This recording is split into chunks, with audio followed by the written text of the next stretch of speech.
Hai semuanya, selamat datang kembali bersama Movie Crop. Gimana kabarnya nih?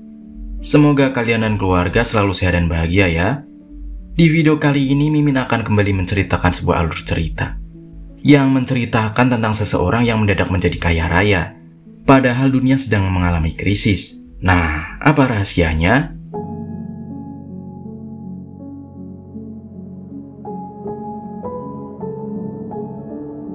Di awal film kita diperlihatkan dengan sebuah keadaan di sebuah kantor pada tahun 1970. Di sana merupakan sebuah kantor banker yang pada saat itu sangatlah diminati banyak pekerja. Setelah itu ada seorang pria yang merupakan seorang direktur banker bernama Lewis Ranieri. Dia mempunyai sebuah ide untuk membuat usaha banker semakin berkembang, yaitu dengan mencetuskan metode KPR. Ide Lewis itu pun merupakan awal mula berjalannya sistem KPR yang disambut dengan baik oleh para masyarakat di Amerika. Hal itu juga membuat para pekerja banker menjadi sejahtera, karena kini penghasilan mereka menjadi lebih baik sejak diluncurkannya sistem KPR tersebut. Namun, semua itu tidak selamanya berlangsung dengan lancar, karena setelah 30 tahun berlalu, Amerika harus mengalami krisis finansial yang disebabkan oleh para nasabah bank yang tidak sanggup untuk melunasi tunggakan mereka, sehingga membuat kerugian yang sangat besar bagi para perusahaan. Hal itu juga membuat banyak sekali karyawan di bank yang harus dipecat secara massal. Ternyata semua hal tersebut telah diprediksi oleh seorang pria bernama Michael Burry. Michael sendiri bekerja di salah satu bank ternama sebagai ahli keuangan. Namun pekerjaan yang cukup menghasilkan banyak uang itu tidak membuat Michael menjadi seseorang yang sombong, melainkan dirinya lebih memilih untuk hidup sederhana. Di masa lalunya, Michael sempat mengalami sebuah kecelakaan yang menyebabkan sebelah matanya tidak dapat berfungsi dengan baik. Beberapa tahun sebelumnya, Michael telah mengira kalau pasar properti akan mengalami sebuah krisis besar, karena dia sendiri telah mengamatinya dengan waktu yang cukup lama. Dan benar saja, semua yang dia kira telah menjadi kenyataan. Karena itulah Michael segera meminta kepada asistennya untuk mencari beberapa obligasi properti yang akan segera dianalisis. Di sisi lain terlihat seorang wanita yang sedang mandi. Wanita tersebut merupakan temannya Michael yang bernama Margo. Margo sendiri mempunyai sebuah tanggapan mengenai pasar properti yang sedang mengalami krisis. Menurutnya Michael akan mempunyai sebuah ide yang sangat baik, yaitu dengan memanfaatkan harga obligasi yang sedang turun dengan membeli semua sahamnya. Maka ketika obligasi itu kembali naik, tentu saja akan memberikan keuntungan yang sangat besar kepada Michael. Setelah itu terlihat seorang pria bernama Mark yang sedang menghadiri sebuah rapat mengenai masalah para nasabah yang tidak membayar tagihannya sama sekali. Namun Mark menganggap kalau masalah tersebut mempunyai sisi positif bagi perusahaan, karena semakin lama nasabah tidak membayar, maka semakin besar pula bunga pada tagihan mereka. Kini Michael mulai menjalankan idenya dengan meminta kepada atasannya yang bernama Lauren untuk segera menjalankan idenya.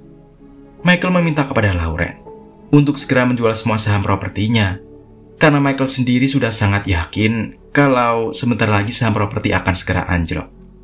Namun Lauren sama sekali tidak mau melakukannya, karena pada saat itu saham yang dia miliki sedang berada di puncaknya.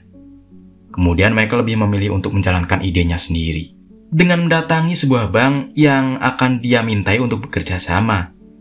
Namun pada awalnya para pejabat di bank itu cukup terkejut dengan ide yang Michael miliki, karena mereka menganggap kalau ide tersebut sangatlah bertentangan dengan pasar. Namun Michael tetap membujuk mereka. Dia juga berani membayar pihak bank apabila idenya tersebut membuat mereka mengalami kerugian nantinya. Maka dari itu, kesepakatan di antara mereka pun akhirnya terjadi. Kini pihak banker sangatlah senang dengan keputusan Michael itu, karena menurut mereka ide Michael akan gagal dan akan memberikan keuntungan bagi mereka. Namun dengan penuh keyakinan, Michael terus menjalankan idenya itu, sampai-sampai dia telah menghabiskan dana sebesar 1,3 miliar untuk idenya tersebut. Semua yang telah Michael lakukan membuat Lauren cukup kecewa kepadanya, karena Lauren menganggap kalau Michael terlalu terburu-buru dengan tindakannya, tanpa memikirkan kerugian yang akan terjadi.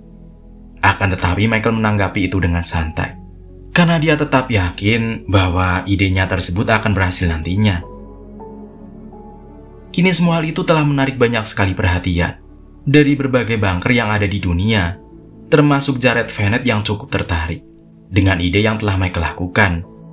Namun sangat berbeda halnya dengan para banker lainnya yang menganggap kalau Michael tidak waras karena telah berani melakukan semua itu. Setelah itu Jared menemui Mark Boom untuk menawarkan sebuah ide menarik padanya. Namun Mark Boom tidak terlalu tertarik dengan ide yang Jared berikan.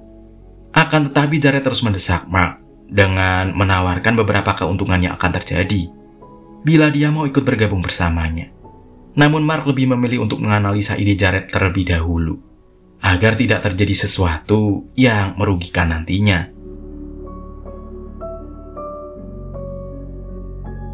Akhirnya Mark mulai menganalisa secara langsung atas idenya Jared itu. Dia juga menemukan bahwa banyak sekali pemilik perumahan yang tidak menempati rumah KPR-nya itu. Bahkan Mark juga akhirnya tahu bahwa persyaratan untuk mendapatkan sebuah rumah KPR sangatlah mudah.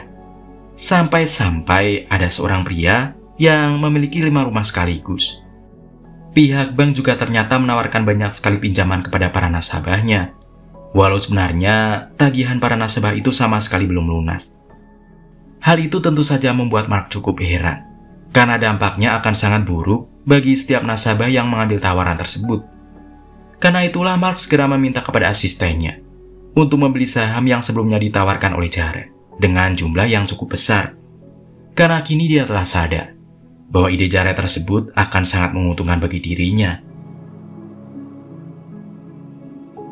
Di sisi lain terlihat kedua orang pria bernama Jamie dan juga Charlie yang merupakan pengusaha saham. Pada hari itu mereka harus ditolak oleh sebuah perusahaan besar ketika akan membeli sebuah saham di sana, sebab modal yang mereka miliki saat itu tidaklah cukup. Hal itu pun membuat mereka cukup kecewa. Akan tetapi semua itu segera teratasi ketika mereka menemukan buku pembelian KPR yang telah Jared terbitkan. Maka dari itu, mereka sangat ingin untuk membeli beberapa KPR seperti yang telah dilakukan oleh Michael. Setelah itu mereka berdua mulai mendalami tentang pembelian KPR itu, dengan menanyakan beberapa hal kepada seorang kenalannya yang bekerja di sebuah banker. Pria itu bernama Ben yang saat ini tinggal di Singapura. Di sana mereka berdua meminta kepada Ben untuk menjelaskan secara detail mengenai KPR. Hingga pada akhirnya, Jamie dan juga Charlie melakukan pembelian KPR untuk yang pertama kalinya. Di sisi lain terlihat Michael yang cukup kesulitan. Setelah idenya itu harus membuat kerugian yang sangat besar bagi dirinya. Sebab Michael dan para pemberi KPR sebelumnya harus membayar denda atas pembeliannya. Setelah pihak bank membantu memberikan dana untuk program KPR, yang membuat nilai properti terus naik. Hal itu pun membuat Michael sangat depresi.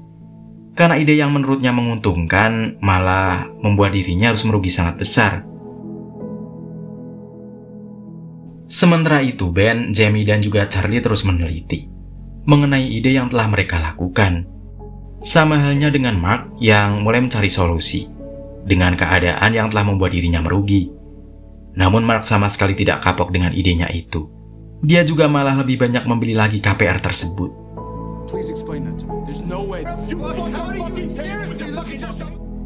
Setelah beberapa tahun berlalu, akhirnya para pembeli KPR mendapatkan kabar gembira. Karena kini banyak sekali bank yang tutup akibat para nasabah yang tidak membayar tunggakannya. Hal itu membuat para pembeli KPR sangat ingin untuk membongkar kebusukan yang telah dijalankan oleh para bank ke sebuah lembaga yang bernama Wall Street Journal. Namun, pihak Wall Street Journal tidak langsung menyetujuinya, sebab akan menimbulkan kerusuhan bagi beberapa masyarakat yang terkait. Setelah itu terlihat Jamie dan juga Charlie yang menghubungi Ben untuk membicarakan mengenai beberapa KPR yang telah mereka miliki. Ben meminta kepada Jamie dan juga Charlie untuk segera menjual saham mereka saat itu. Akan tetapi Ben harus mendapatkan sebuah masalah ketika para pengunjung bar menganggap kalau Ben telah mencari sebuah keuntungan ketika orang-orang di luar sana sedang mengalami kesulitan. Kini semua krisis itu telah membuat para ahli keuangan kesulitan, hingga mengadakan sebuah pertemuan bersama yang dihadiri oleh Lewis dan juga Mark yang menjadi pembicara di sana. Mereka dipertemukan untuk melakukan sebuah perdebatan mengenai apa yang akan terjadi nantinya bagi seluruh pasar properti di masa depan.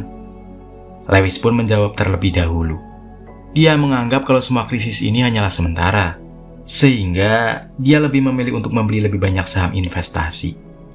Hal itu sangatlah berbeda dengan pendapatnya Mark, yang sangat yakin kalau krisis ini tidak akan pernah berakhir, sehingga akan terus menjalar ke semua penjuru Amerika. Di sisi lain, Jamie dan Charlie juga ikut kecewa setelah ekonomi dan negaranya menjadi semakin buruk. Hal itu juga membuat banyak sekali para karyawan bank yang harus dipecat secara massal. Sampai-sampai ada beberapa pekerja yang kini tidak lagi mempunyai rumah untuk mereka tinggali.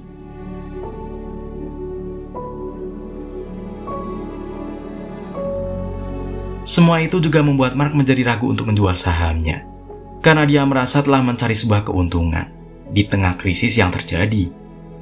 Namun setelah asistennya menjelaskan kepada Mark bahwa dia sama sekali tidak salah dan berada di jalan yang benar, maka dari itu Mark segera menjual semua sahamnya tersebut. Setelah itu terlihat Michael yang sedang menghitung semua keuntungannya, karena sebelumnya dia telah membeli saham yang cukup besar, yang kini membuat dia memiliki banyak sekali keuntungan. Akan tetapi Michael tidak langsung menjual semua sahamnya, karena dia juga tidak mau kalau banyak orang yang menganggap bahwa dirinya telah memanfaatkan keadaan. Kini semua krisis itu sangat jelas terjadi. Setelah banyak sekali orang yang harus rela kehilangan pekerjaan dan juga tempat tinggal mereka. Bahkan hal itu juga telah membuat Amerika disorot oleh dunia, karena krisis itu hanya terjadi di sana.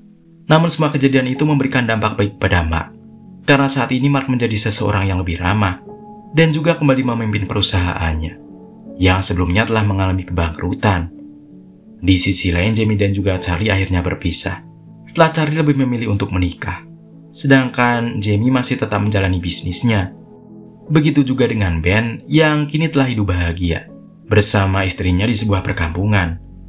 Setelah itu, Michael mencoba untuk meminta kepada pemerintah agar membicarakan bersama mengenai prediksi yang telah dia miliki. Namun pihak pemerintah sama sekali tidak menjawab permintaan Michael. Karena itulah Michael lebih memilih untuk kembali menjalankan bisnisnya. Akan tetapi, tidak di dunia saham lagi, melainkan dia kini tertarik untuk berbisnis di dunia air. Dan tamat.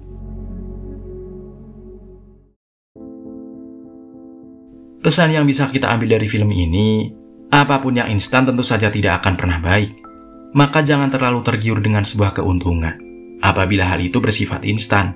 Karena bila ingin mendapatkan keberhasilan, kita harus lebih giat lagi berusaha, agar hasil yang kita dapatkan tidak akan membuat kita rugi nantinya. Bener nggak guys? Nah, sekian cerita kali ini. Semoga kalian suka dan terhibur ya. Mimin undur diri. Dadah semuanya.